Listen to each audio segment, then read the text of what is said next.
Okay, guys, what's poppin'? Y'all know what today is. It's Monday, and I give you the Real Housewives of Atlanta discussion. But right quick, before I get up and get out, because y'all know I'm a little dragging, because, I got to get that caffeine up in me. But let me read you something right quick that E! News reported about Eva and what she said in regards to the Real Housewives of Atlanta and all the drama that goes on the show. Life is a lot of drama. I don't have a take because I don't invest in it, she said. It can be very nasty. I don't major in the minor. I have a 3-year-old who's turning 4 at the end of this month, and then a child due in 2 months. And a wedding to plan, and a home to outfit, and a city to learn. So I have a lot more on my plate than to worry about people's perception of each other. It's so trivial to me. Now, y'all know I got something to say about this after that show from last night. But let me get myself together, get that caffeine in me, and I'll be right back with you.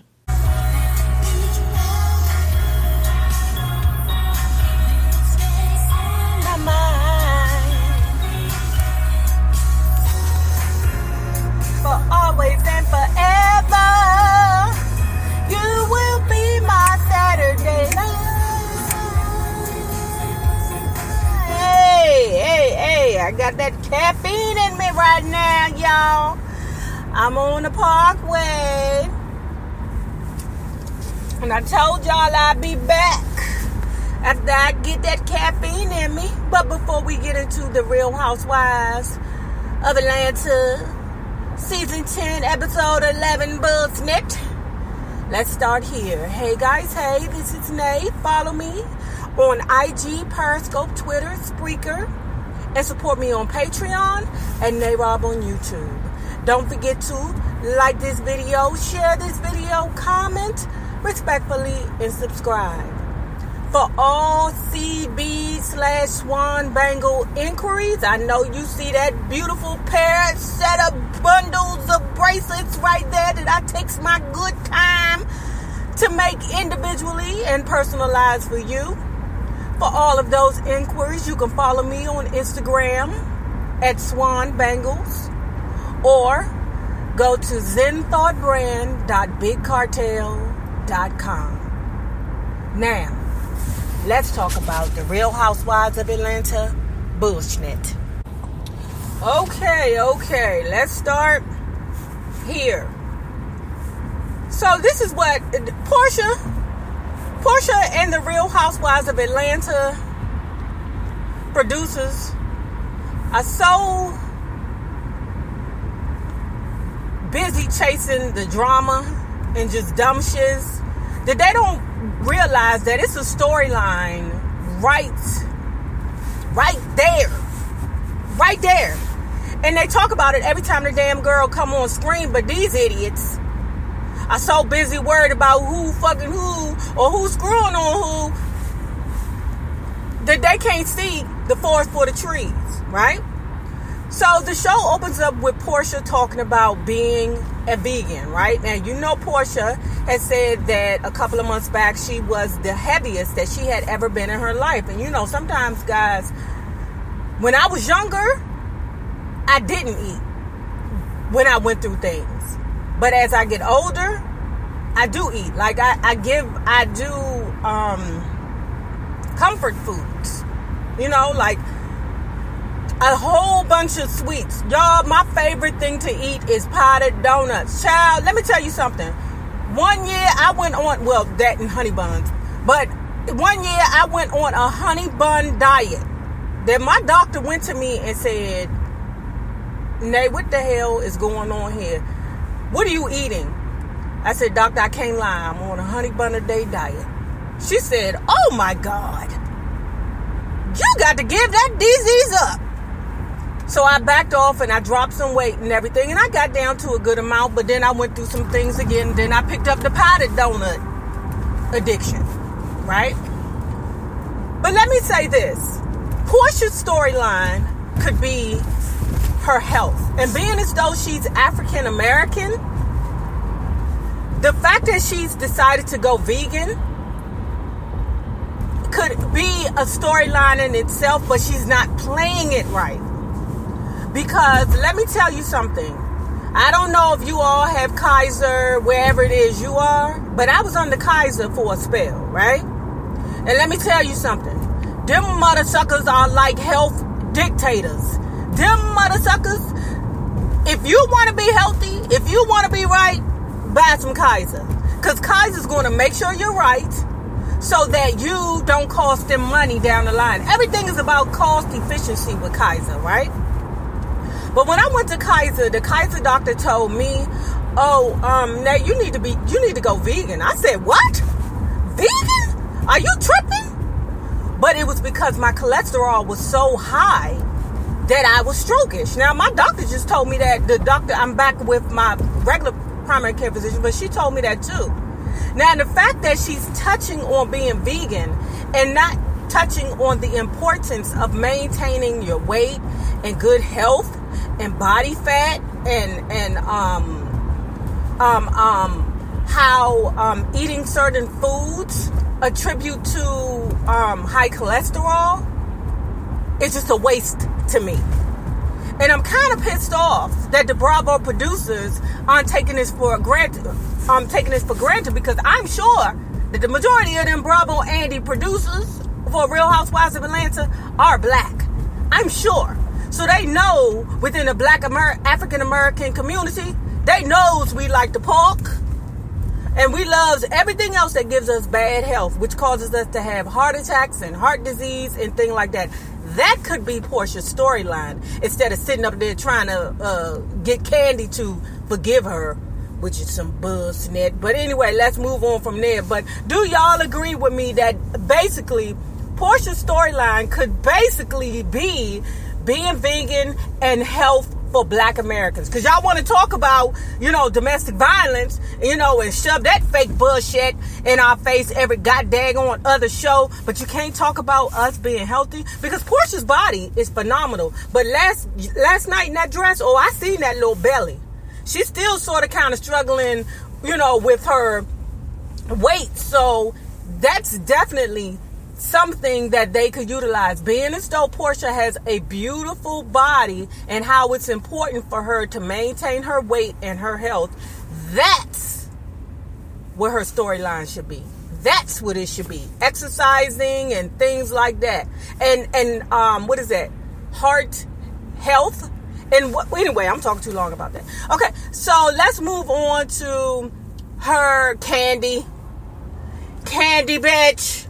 Girl, bang. So what you're going to do is you're going to invite, or you're going to get Don Juan bitch ass to invite Porsha to the show. To her little event, and then not talk to her. And then Don Juan bitch ass going to get Shamia attention. Shamia. And then she turned around and was like, oh, hey, Don Juan. And then turn around and curry her and say, you so fake. Bitch, you call me, bitch. You called me over here to talk to you. I could have kept on going with my good Diana Ross weave. I could have went over there and sat down on the couch next to my good girlfriend, bitch. You called me. Don Juan, I can't stand his bitch ass. He always got something to say about a woman. Shut up, dum-dum. I'm telling y'all, the reason why Porsha is there is so that Kandi can shit on her throughout the season. That's all it is. Because why did Todd get on stage and say, yeah, this goes to show that my wife got past it, and no matter what happens, blah blah blah. How about this, Todd? You shut the fuck up too. Because how about this? You got past Mama Joyce calling your mama a prostitute and your daddy a pimp. How about you got past that? I told y'all, Mama Joyce can still come on the show, but you fired fucking Phaedra. You fired Phaedra for that lie that the Bravo producers fed her, but you won't fire Mama Joyce for that lie about Todd Mama, and she get to still come on the show. Some bitch. But anyway, Todd was like, I'm so lucky that she married me. You sure is. You sure is. Cause your sugar mama could have married any dude in the world, but she chose you to take care of, Todd. She chose you.